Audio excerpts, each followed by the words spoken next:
नमस्ते दोस्तों, आज सुनिए चैनल में आपका स्वागत है।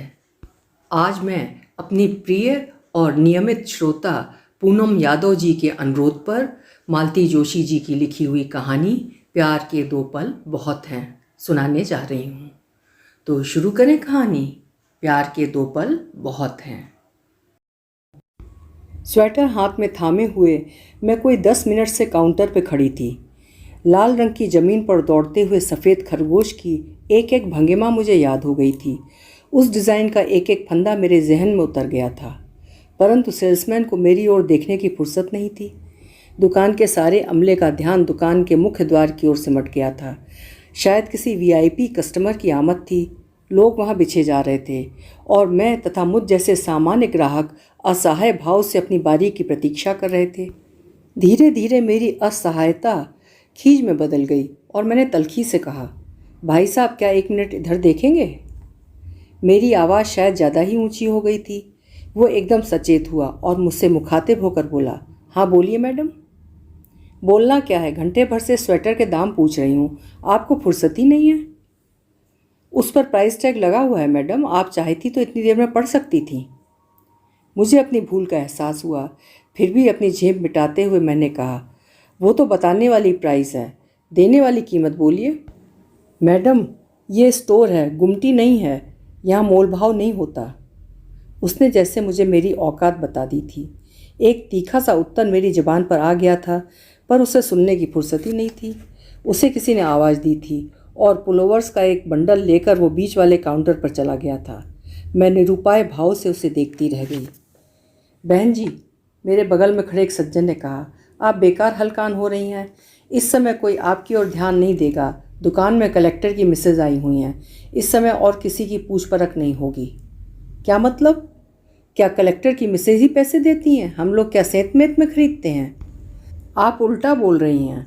सेंत मेत में तो ये बड़े लोग ही खरीदते हैं, ऊपर से रौब भी झाड़ते हैं।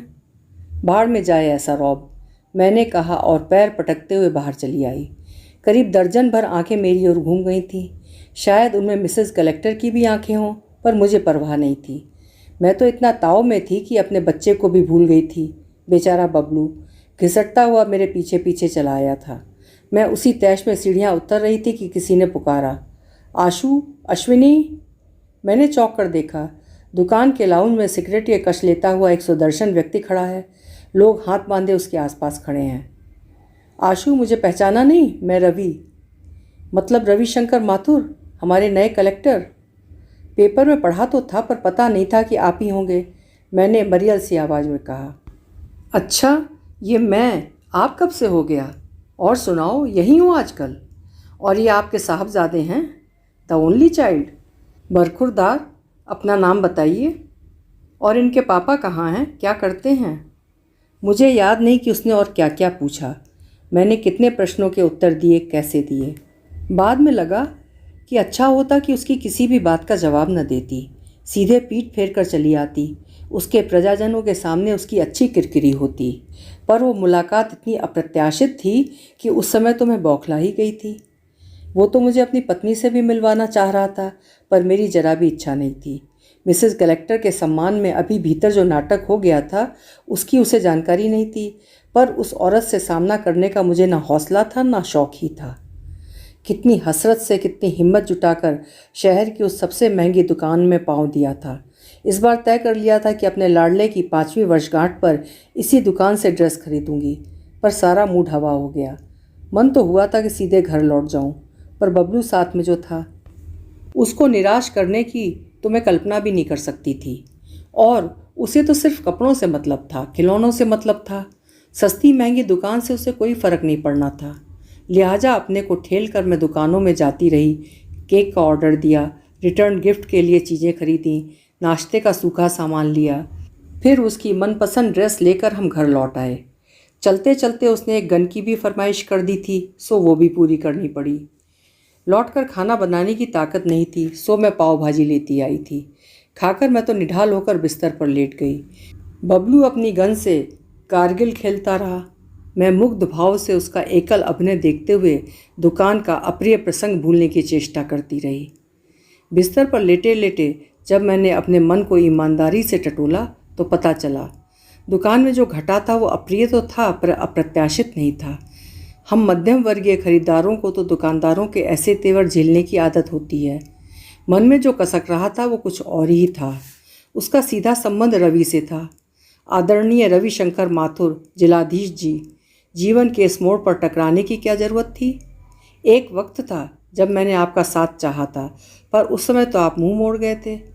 मैंने महत प्रयास से उस अध्याय को जिंदगी की किताब से फाड़ फेंका था। मन को एकदम कोरा बनाकर उस पर एक नई इबारत लिखनी शुरू की थी। मेरे इस सायास आयोजन में आपकी दखलंदाजी क्यों? अनचाहे मन अतीत की ओर लौट गया।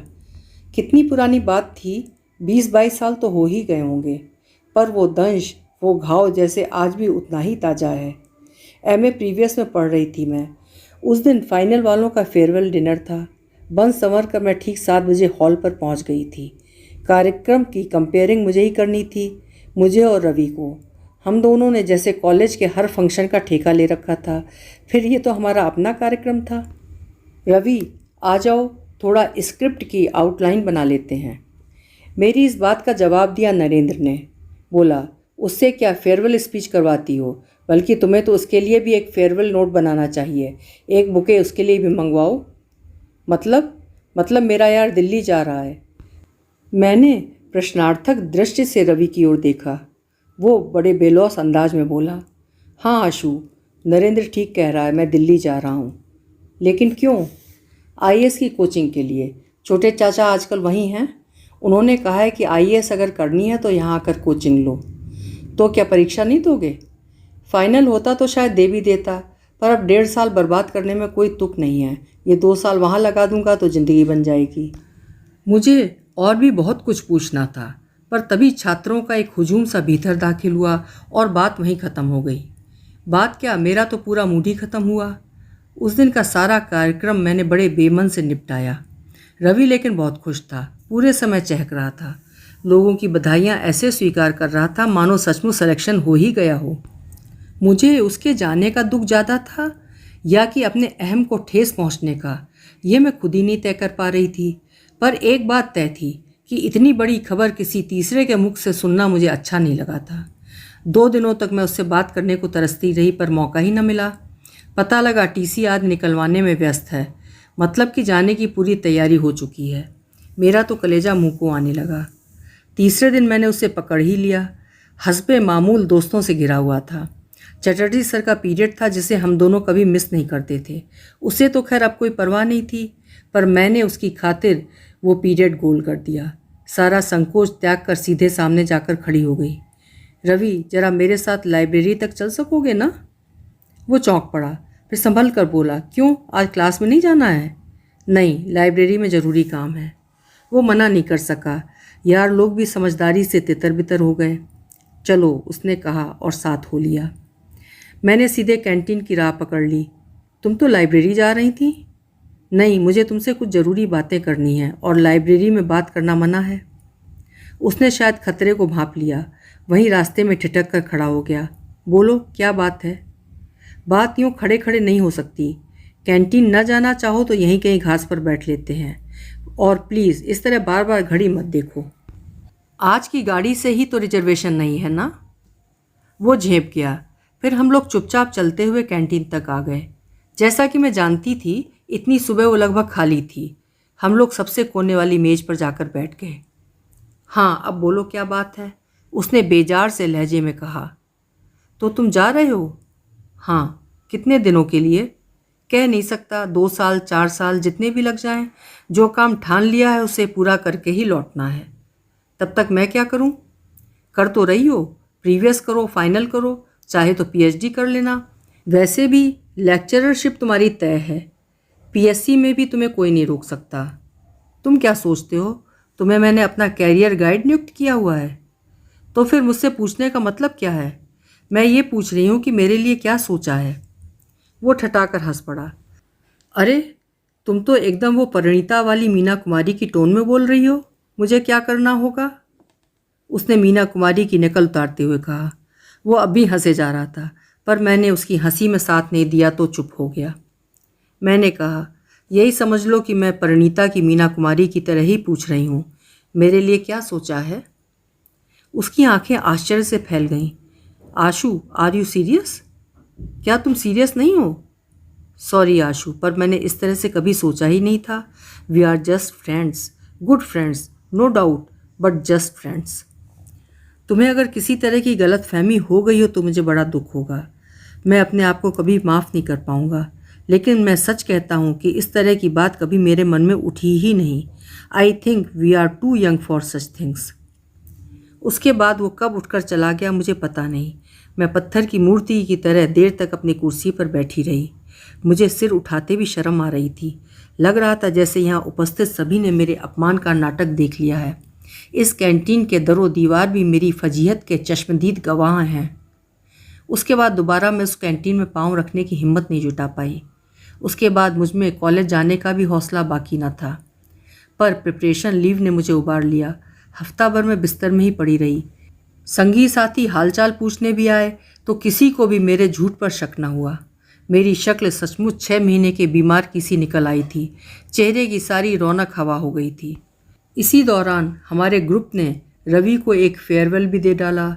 मेरे जाने का सवाल ही नहीं था। किसी ने इसरार भी नहीं किया, बस अफसोस भर जताया। मेरी सहेलियां मेरे व्यक्तित्व से प्रभावित भी थीं और आतंकित भी। उन्हें तो मेरे ना आने से खुशी ही हुई होगी। फिर एक दिन कुलदीप मेरे घर आया। कुलदीप मेरा बैडमिंटन में पार्टनर था। हम दोनों कॉलेज के लिए कई बार शील्ड जीत कर लाए थे।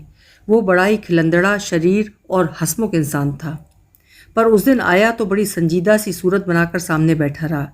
बड़ी मरियल सी आवाज़ में पूछा, कैसी हो? बस जिंदा हूँ। उसका चेहरा और लटक गया। वो बड़ी गंभीरता से मेरे इलाज के बारे में पूछता रहा। उसने 2-1 स्पेशलिस्टों के नाम भी सुझाए। उनके पास खुद ले चलने की पेशकश भी की। उसकी इस संजीदगी पर मुझे बेसाख्ता हंसी छूट गई। मैंने कहा, कुलदीप प्लीज़ भगवान के लिए मातम बंद करो। मुझे सिर्फ फ्लू हुआ है और तुम ऐसे बिहेव कर रहे हो जैसे मेरी कैंसर की आखिरी स्टेज चल रही है। वो फिर भी गंभीर बना रहा। बड़ी देर बाद डूबती सी आवाज़ में बोला, अगर कैंसर की आखिरी स्टेज होती तो भी मुझे परवाह नहीं थी। मैं घर परिवार से लड़ जाता और तुम्हें डोली में बिठा कर ले जाता। अगर कल को तुम्हें कुछ हो भी जाता तो अपनी हैसियत के मुताबिक एक छोटा मोटा ताजमहल बनवा देता, पर तुमने मौका ही नहीं दिया। कुलदीप, मेरी आंखें आश्चर्य से फैल गई थीं। कुलदीप, ये तुम क्या कह रहे हो? इतना चीखने की ज़रूरत नहीं है आशु। मैं बिल्कुल अपने होशो हवास में हूँ, लेकिन मैं शायद तुम्हें समझा नहीं सकूँगा कि मैंने कितनी शिद्दत से तुम्हें चाहा है। मेरी ज़बान पर तो जैसे ताला लग गया था। तुमने मेरे सपनों पर पानी फेर दिया, और वो भी उस नालायक रवि के लिए। पता है उस दिन पार्टी में वो तुम्हारी कैसी मजाक बना रहा था? बोला, अपने ऊपर मरने वाली हर लड़की से अगर मैं शादी करने लगूं तो मुझे तो नवाबों की तरह एक हरम पालना पड़ेगा। शर्म के मारे मैं कुलदीप से आंखें नहीं मिला पाई।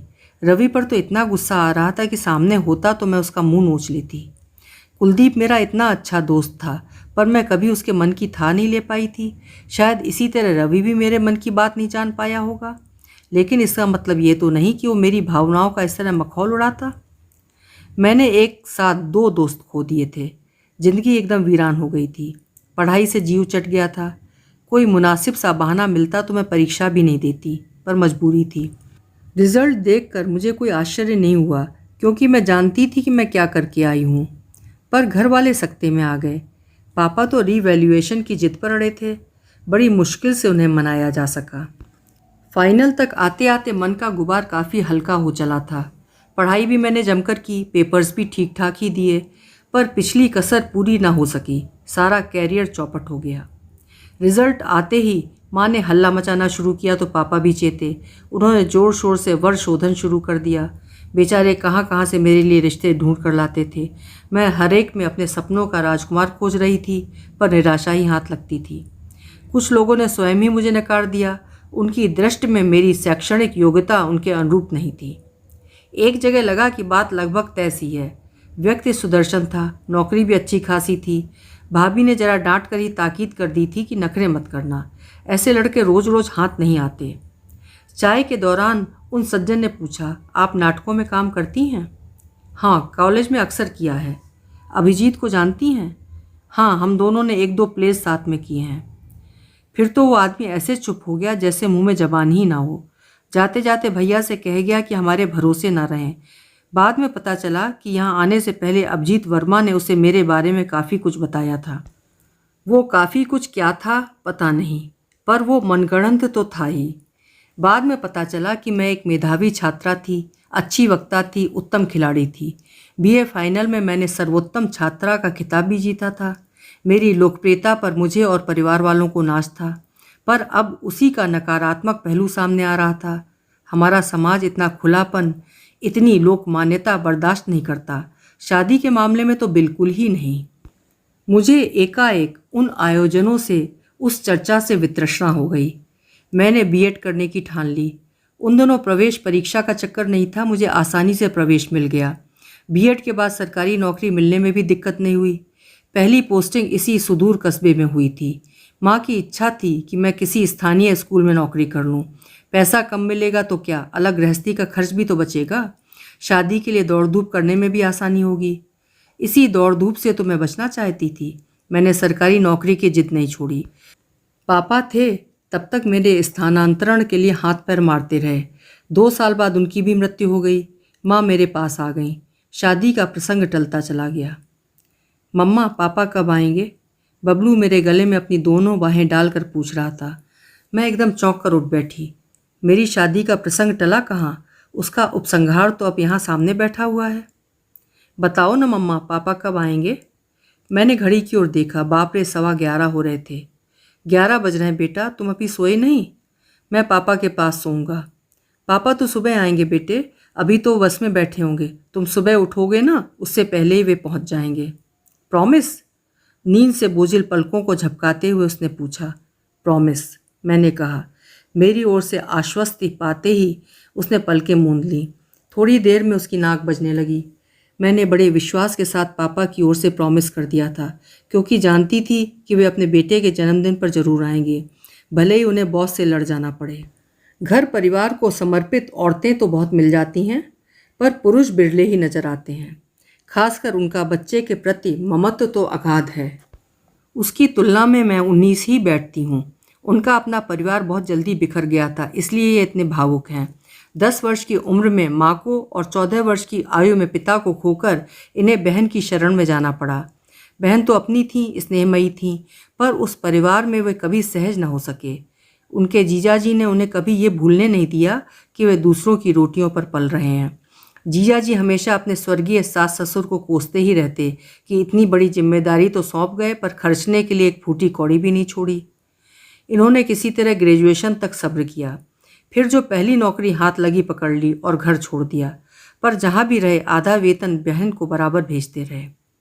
10 साल बाद जब जीजाजी न रहे, तब बहन ने ही इसरार किया कि अब ये दान खाता बंद करो, मेरे बेटे कमाऊ हो गए, अब तुम अपनी ज़िंदगी संवारो। बहन ने आगे बढ़कर शादी के लिए पहल की। उन दिनों मेरी शादी की चर्चा भी फिर से प्रासंगिक हो चली थी। माँ बीमार चल रही थी, मरने से पहले मेरे हाथ पीले कर देना चाहती थी। घर परिवार का, बेटे बहू का सुख भोगना चाहती थी। मुझे भी लगा कि माँ के बाद तो मैं यहाँ एकदम अकेली पड़ जाऊंगी, सो मैंने हामी भर ली। भाभी कुनमुनाई भी। कितने अच्छे अच्छे रिश्ते आए थे, तब नखरे करती रही। भाग्य में बाबू ही लिखा था तो कोई क्या करे। मुझे लेकिन कोई मलाल नहीं था। अफसर हो या बाबू, मेरी मांग में सिंदूर देने वाला कोई मिल गया था, यही बहुत था। उस सिंदूर की छाया में अब निरापद मैं अपना अकेलापन काट सकूंगी। सालों से कस्बे के उस स्कूल में पढ़ा रही थी, बुढ़ा रही थी। 32 साल की उम्र में सपने तो सब हवा हो गए थे। शादी बस एक समझौता था परिस्थितियों से। मैंने इस शादी से कोई उम्मीद नहीं बांधी थी, पर मेरे नए नवेले पति ने मुझे एक बार फिर सपनों की दुनिया में पहुंचा दिया। शादी के बाद वे मुझे मसूरी घुमाने ले गए। उन्होंने मुझे उपहारों से लाद दिया, महंगे होटल्स में खाना खिलाया, टैक्सी में दर्शनीय स्थलों की सैर कराई। वे 8 दिन मेरे जीवन के सबसे अच्छे दिन थे।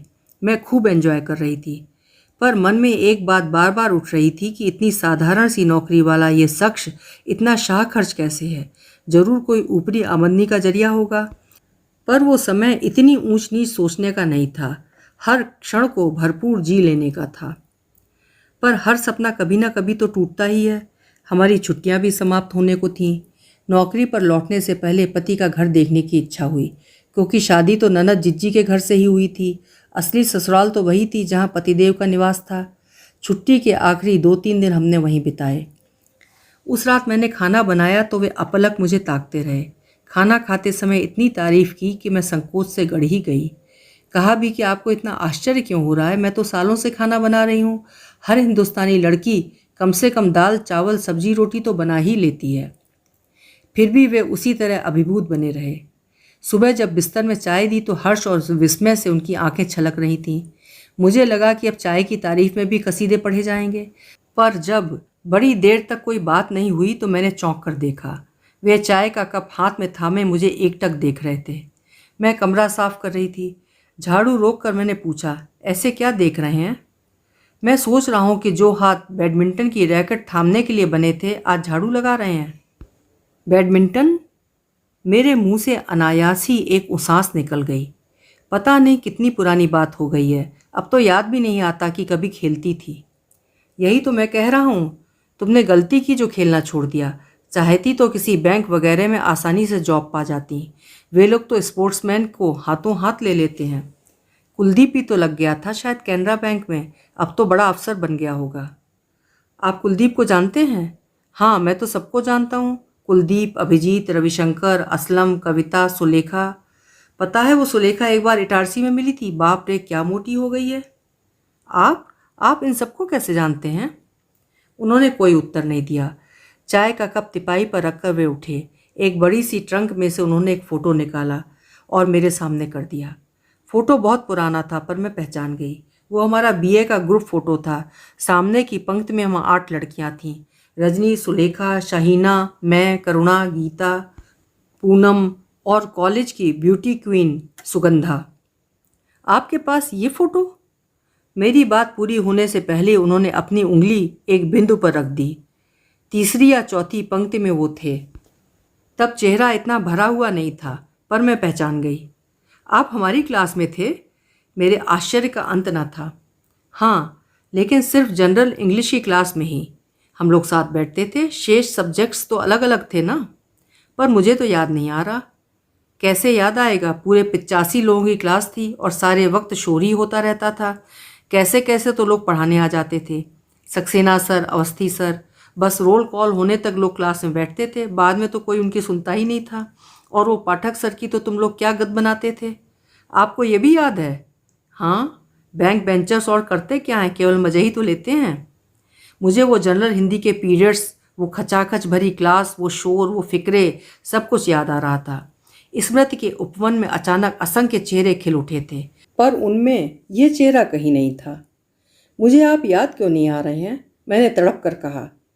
लेट इट गो यार, याद करने लायक कुछ होता तभी ना याद आता। न पढ़ने में, न खेलने में, न गाने बजाने में, न शोर शराबे में, कहीं भी तो मेरा वजूद नहीं था। तुम कैसे याद कर सकती हो? बस डिग्री भर का वास्ता था। सुबह 2 ट्यूशन्स करके कॉलेज पहुंचता था, शाम को लौटते हुए 2 ट्यूशन करता था। इससे ज़्यादा कुछ करने का ना तो हौसला था न सुविधा थी।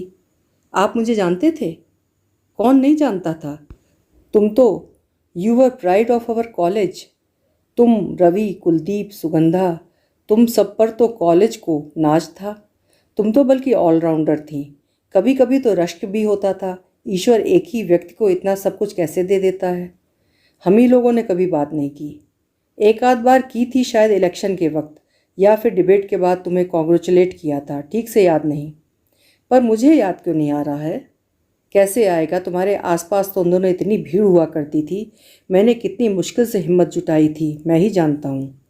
मैं तो सन्न रह गई। यह शख्स तो सब जानता है, सबको पहचानता है। क्या इसे रवि के बारे में मालूम है? क्या ये कुलदीप की भावनाओं को जानता था? क्या अभिजीत ने कभी इनके सामने भी बकवास की होगी? मैं परेशान हो उठी। वो अतीत जो मेरे लिए व्यतीत हो गया था नए सिरे से उठ खड़ा तो ना होगा। हम लोग एमए में साथ होते तो शायद मुझे याद रहता, मैं आपको पहचान लेती। वहाँ कम लोग होते हैं ना।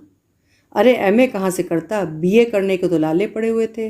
बोर्ड की परीक्षा में साइंस ग्रुप में 75% मार्क्स थे, पर टेक्निकल लाइन नहीं ले सका। बीए कर सका, यही बहुत था। एमए तो मेरे लिए बहुत बड़ा सपना था। उस समय बस एक ही धुन थी, पैसे कमाकर जीजा जी का कर्ज चुकाना। इसीलिए जो भी नौकरी मिली पकड़ ली। शादी का तो मैंने कभी सोचा ही नहीं था, शायद अब भी ना करता। पर पर क्या? उस दिन जिज्जी ने तुम्हारी फ़ोटो दिखाई तो मैं हैरान रह गया। तुम्हारा रिश्ता कभी मेरे लिए आएगा इसकी तो मैंने कभी आशा ही नहीं की थी। उस समय तुम तो मेरे लिए आकाश कुसुम थी। पता नहीं किस पुण्य प्रताप से वो मेरी झोली में आ गया। बस भी कीजिए, कुछ भी बोले चले जा रहे हैं। सच कह रहा हूँ अश्विनी, तुम मुझ जैसे मामूली आदमी के लिए नहीं बनी थी। तुम्हारे पिता जीवित होते तो जरूर तुम्हारे अनुरूप वर खोजते। मैं जानता हूँ पिता का ना होना क्या होता है, इसे भी जानता हूँ। नहीं तो आज मैं भी इंजीनियर होता। चलिए यही समझ लीजिए कि हम दोनों की बदकिस्मती ने ही हम दोनों को मिलाया है। अगर आप इंजीनियर होते तो शायद हमारी शादी नहीं होती। मेरे भाई के पास इतना पैसा नहीं था। मेरी बात शायद उन्हें थोड़ी सी राहत दे गई। उनकी खोई आंखों में चमक लौट आई। उस सुबह ने मुझे भी एक सुखद मोड़ पर लाकर खड़ा कर दिया था। उस क्षण से मेरी मानसिकता ही बदल गई। ये शादी मैंने मजबूरी में स्वीकार की थी, पर पति के इस रहस्योद्घाटन ने मेरे जीवन को एक नया अर्थ दे दिया। अब तक मैं प्यार की पीड़ा से ही परिचित थी। प्यार पाने का आनंद क्या होता है ये पहली बार जाना। कोई मुझे इतना चाहता है, इतने सालों से चाहता है, यह सोच सोच कर मैं पुलकित होती रही। जिंदगी से जो भी गिले शिकवे थे सब दूर हो गए।